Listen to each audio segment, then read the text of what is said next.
আমার গ্রামের বাড়ি, আমারই জায়গা। এই যে দেখছেন আমার জায়গার মধ্যে খিরা ক্ষেত লাগিয়েছি।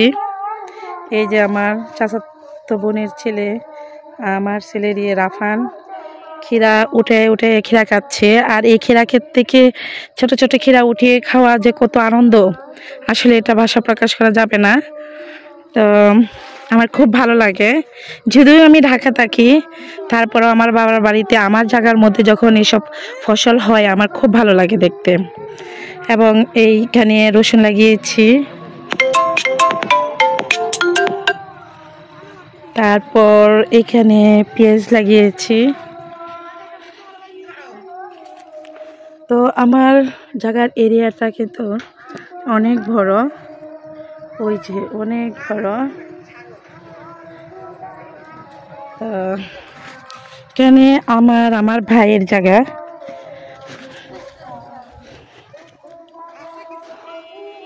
তো আসলে ঢাকা থাকি, গ্রামের যে শাক সবজির যে কত প্রকার যে আমাদের জায়গার মধ্যে হয়, আসলে এইগুলা থেকে বঞ্চিত হচ্ছি শুধু ঢাকা থেকে। এই দেখেন আমার লাউ বাগান, এটা হচ্ছে আমার লাউ বাগান। তো আমার ভাই এবং আমার জায়গা এখানে। তো এই যে দেখতে পাচ্ছেন লাউ, অনেক সুন্দর সুন্দর লাউ। আসলে ঢাকা থেকে আমাদের এগুলা কিনে খেতে হয়।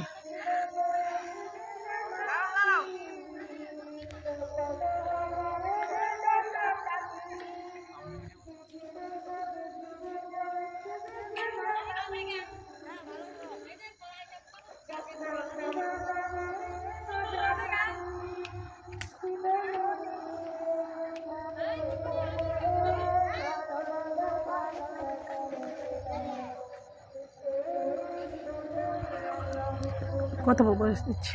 তো আমার লাউ বাগান দেখতে পাচ্ছেন। তো আরও আমার এই বাউন্ডারি সাইডে তো দেখতে পাচ্ছেন কত গাছ। এখানে সব লেবু বাগান, বিভিন্ন ধরনের গাছ আমার চতুর্দিক দিয়ে লাগানো আছে।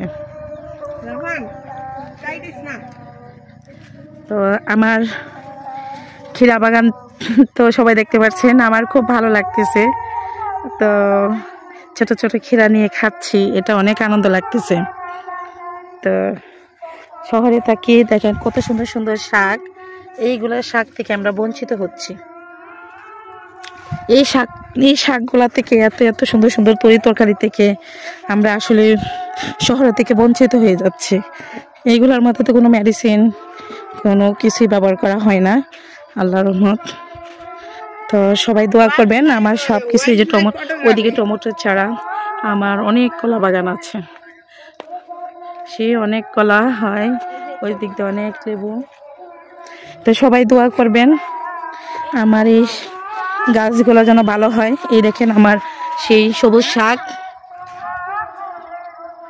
এই যে শাকগুলো দেখতে পাচ্ছেন, শাকগুলা, ওই যে শাক, এই যে শাক, এই যে দেখেন কত ধরনের শাক এগুলার মধ্যে হয় আমাদের, এই দেখেন শাক। তো সবাই দোয়া করেন। আল্লাহ হাফেজ।